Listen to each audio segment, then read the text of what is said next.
지친 하루를 달래줄 어머니의 손맛 그대로. 올바른 재료와 정성 담은 손질. 홍시로 완성한 달콤한 감칠맛. 집에서도 편하게 택배로 받아보세요. 매콤하게 땡기는 감칠맛. 장간의 양념게장. 검색창에 장간의 양념게장을 검색해보세요. 집값 폭락 시작한다. 뭐 이런 이야기를 하니까 뭐 우리 동네는 안 떨어졌네. 뭐 조금 떨어진 거 가지고 폭락이라 그러다. 늘 말씀드리지만요. 시작하자마자 이렇게 떨어지겠어요? 본인 같으면 10억짜리 집을 단숨에 5억에 팔 수 있겠어요? 근데 왜 집 산 사람들은 그게 가능할 거라고 생각을 하시냐? 떨어지는 것도 단계적으로 점점 가속화되는 거고 이제 그 시작 기미가 나왔다는 소리인데 우리 동네 안 떨어졌고요. 특히 제일 많이 달리는 댓글 중에 하나가 맨날 양극하고 맨날 똘똘한 죄요? 그러면 그 방송 가서 듣고 와요. 본인이 서울에 집 샀으니까 그렇게 믿고 싶은 거겠지. 말씀드리지만요. 집값 떨어질 땐 거품이 많이 낀 데가 제일 많이 떨어집니다. 서울이 제일 많이 떨어져요. 양극화가 아니라 서울이 올라간 만큼 서울이 제일 많이 떨어져요. 그리고 이미 먼저 기미가 나오는 지역들이 있습니다. 보통 글로벌 금융위 때는 서울부터 떨어졌는데 이번엔 외곽부터 떨어질 가능성이 높은 상황이었고 제가 그때 외곽부터 떨어지게 되면 외곽이 어떻게 되는지에 대해서 말씀을 많이 드렸습니다. 제가 2019년부터 외곽이 더 위험하다. 왜냐면은 서울 같은 경우는 떨어져도 언젠간 팔 수 있는데 외곽은 떨어지고 나면은 전세 구하기 힘들어져서 진짜 위험하다. 서울로 수요가 흡수되기 때문에 이런 말씀도 드렸었는데 그렇다고 서울이 안 떨어진다는 거 아니에요. 서울은 많이 떨어지고 그리고 외곽은 먼저 떨어지고 있죠. 수도권 같은 경우에 벌써 반토막 난 지역이 있습니다.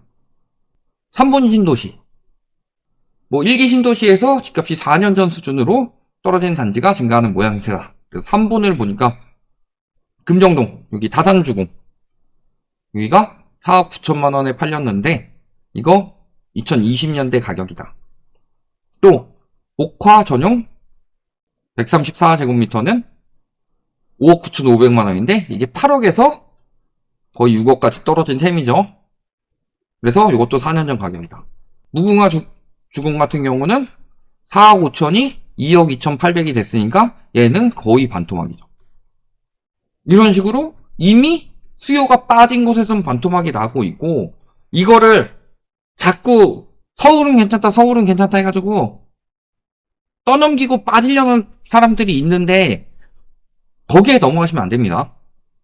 언제가 제일 위험하냐면요. 떨어지기 직전이 제일 위험해요. 저기가 많이 빠지면요. 어떻게 될까요? 수요가 이동을 하겠죠. 아니 군포보다 조금 더 가까운데 여기는 계속 오른다고 하고 군포는 싸.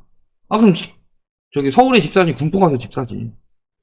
이런 식으로. 그러면서 조금씩 가다가 이제 결국에는 서울이 밀려서 떨어지는데 제가 말씀드렸지만 집값은 피라미드 구조라고 그랬어요. 서울 같은 데서 제일 밑에서 사줄 사람들이 싹 다 외부로 빠져버리면 여기서 갈아타기가 안 되니까 가격 낮춰가지고 위에가 빠지는 거다. 양극화가 되는 게 아니라요. 저가 아파트들을 판 거를 모으고 올라가가지고 그 모인 원기옥이 고가 아파트를 올리는 것이기 때문에요. 저가 아파트가 빠지면은 고가 아파트가 버티다 갑자기 뚝 떨어지는 게 나온 거다. 이미 수도권 같은 경우도 이제 매매 가격 지수가 하락으로 바뀌었습니다. 이제서야 바뀌는 것도 좀 이상하긴 하죠. 왜냐면은 9월 실거래 가격 지수 서울 하락이라고 바뀌었는데 아직도 서울 상승으로 나오고 있습니다. 근데 신고일은 30일이잖아요. 그럼 9월에 떨어졌으면 10월에 떨어지는 게 하락이 나와야 되는데 지금 12월인데 주간으로 아직도 서울을 오르고 있고 그나마 수도권 하락으로 바뀐 정도다. 근데 이 추세가 계속 이어지고 있다는 소리죠. 가끔 가다가 신고가 찍었네, 혹은 탄핵 때문에 집값 오르네, 환율 올라가지고 원자재 가격 올라서 집값 오르네라고 말은 하지만 사뭇 다르죠. 결국에는 이렇게 하락세로 전환되고 있고 문제는 제가 부동산원에서 분명히 9월에 서울 하락이었는데 이번에 10월 통계 내면서 서울 상승으로 바꿨어요. 이런 식으로 어떻게든 버티게 만들려고 사람들 심리 유도하려고 하고는 있지만 그게 안 되는 거고 그 다음에 전세가 하락이 되기 시작했습니다. 9월 전세 실거래 가격 지수가 서울부터 하락하기 시작했어요. 2022년에 집값이 왜 박살이 났냐? 다른 연도보다 글로벌 금융위기 때보다 더 빠르게 떨어졌냐? 전세가가 떨어졌기 때문이에요. 매매가도 떨어지는데 전세가도 같이 떨어지니까 전세가가 떨어지면은 다주택자들이 위험해진다고 했습니다. 다주택자들은 보물고블린이에요. 그러니까 예를 들어서요. 우리가 게임을 보면요. 일반 몹들 잡으면은 아이템 한두 개씩 떨구죠. 그게 실수요자예요. 집 한두 채씩 떨군다. 근데 이벤트 해가지고 황금 고블린 같은 거 나옵니다. 그런 건 때리면 때릴수록 계속 나와요. 한 30채 가지고 있다. 때려가지고 30채 매물로 나올 수 있는 거예요. 전세가가 떨어지기 시작하면은 갭투기꾼들이 위험해지기 때문에 황금 고블린 출연을 하는 거다. 때리면 때릴수록 집이 쏟아진다. 그래서 22년에 폭락을 했던 거였다. 보면은 서울만 상승폭 유지하고 있는데 요것도 곧 하락세를 보일 것이고 인천이나 수도권 이런 데는 이미 떨어지고 있다는 거죠. 경기도 마찬가지고. 여기에 PIR 13년 꼬박 뭐야? 이거는 개소리인 건 여러분들 다 아시죠? 왜 이게 개소리겠어요? PIR 지금 서울 13년 모으면 살 수 있어요? 서울의 중위가격이 9억 5천 정도 하는데 나누기 13하면 얼마예요? 7,300. 평균이 한 7,300만 원 정도 벌어요? 국토교통부에서 27일에 2023년도 주거 실태 조사 결과가 나왔는데 자 23년에 집값 올랐다고 그랬죠? 다들 올랐다고 그랬습니다. 23년에 소득 괜찮았어요?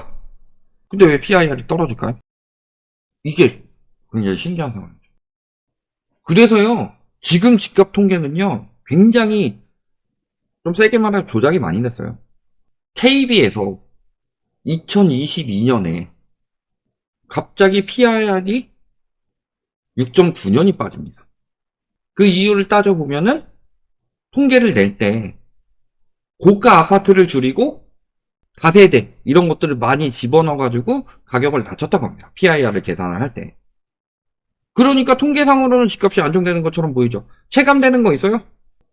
그러니까 제가 정부 발표 때마다 공허하다고 느껴지는 게 집값 안정되고 있다고 하는데 집값 맨날 널뛰었죠. 그것도 집값을 잡으려고 했는데 널뛴 것도 아니고 정책 대출을 3분의 2나 내주고 하면서 집값을 부양해서 띄운 거죠. DSR도 우회해주고 그 다음에 물가도 맨날 잡았다고 하는데 물가 괜찮아요? 소득 계속 올라간다고 하고 있어요. 소득이요 이번 정부 때 소득이 그 지난 세계 정부보다 더 빠르게 오르고 있는 거 아세요?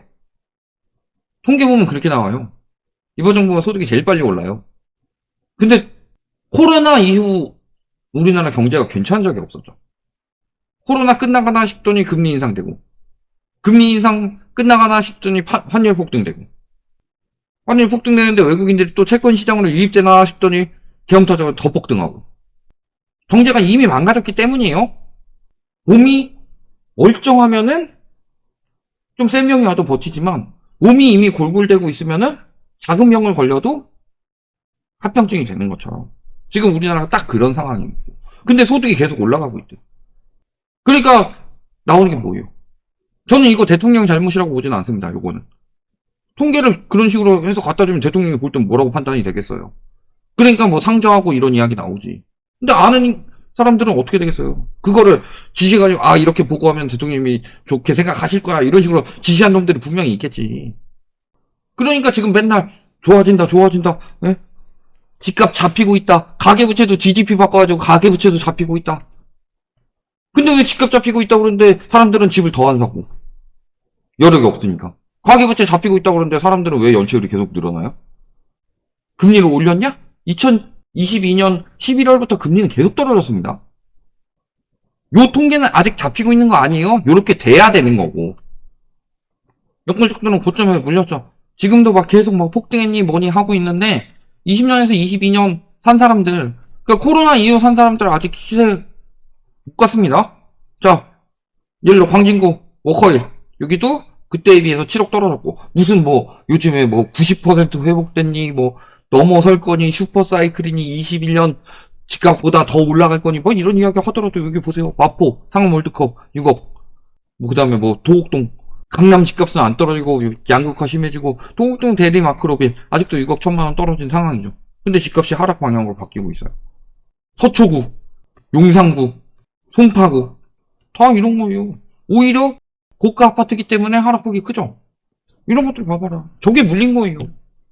물론 제가 제목은 고점에 물린 영끌족들 했지만 저런 아파트들을 영끌족을 사는 아파트들은 아니죠. 근데 저런 식으로 해가지고 예전만큼 되지도 않았는데 그때 산 사람이 옳았다. 폭락론자들 다 틀렸다. 아니 2년이 지나도 정책대출 그렇게 밀어주는데도 회복이 안 되잖아요. 거래량이 안 나오는데 수요가 있어야 집값이 올라가지. 2023년에 집값 올랐다고 난리를 쳤는데 거래량이 2022년 수준이에요. 이게 정상적이냐. 그래서 영끌하지 말라고 그랬죠. 아, 네 말 안 듣고 집 샀으면은 부자 됐겠다. 부자 됐겠냐. 우리가 2019년부터 방송했는데 코로나가 터질 줄도 몰랐고 근데 2022년에 사지 말라고 그랬죠. 그때 샀으면 기분은 좋았겠죠. 근데 지금 어때요? 회복도 못하고 있겠죠. 20년에 샀어도. 지금이 어떤 상황이냐? 자, 요걸 확실히 알고 가셔야 돼요. 아, 그래도 뭐 집 사면은 나중엔 언젠가 수요가 붙을 거고 이런 식으로 생각하시면 안 돼요. 지금이요. 왜 최악의 시장이고 왜 내 집 마련하면 안 되는지 통계가 정확하게 나옵니다. 집값 떨어지니까 파는 집주인들이 늘었다고 합니다. 아까 그 똑같은 자료예요. 자가 점유율이요. 지방이나 이렇게 집값 빠지고 있는 데는 떨어지는데 수도권에서 올라가고 있죠. 서울 수도권이 자가 점유율이 올라가고 있어요. 전반적으로는 빠지고 있는데 이게 무슨 소리냐면요. 다주택자들이 파는 걸 내 집 마련하는 사람들이 사고 있다는 소리예요. 집값 올라간다는 지역들에서. 즉 투자를 많이 해본 사람들은 차익을 내고 빠지는 와중에 처음 들어가는 사람들이 집값 올라갈까봐 그런 이야기에 무서워서 사는 겁니다. 그리고 그 산 사람들 중에서도 집값 떨어지니까 이제 파는 집주인들이 늘었다. 물려가지고 떨어지면 판다는 소리예요. 실수요자들이 보통.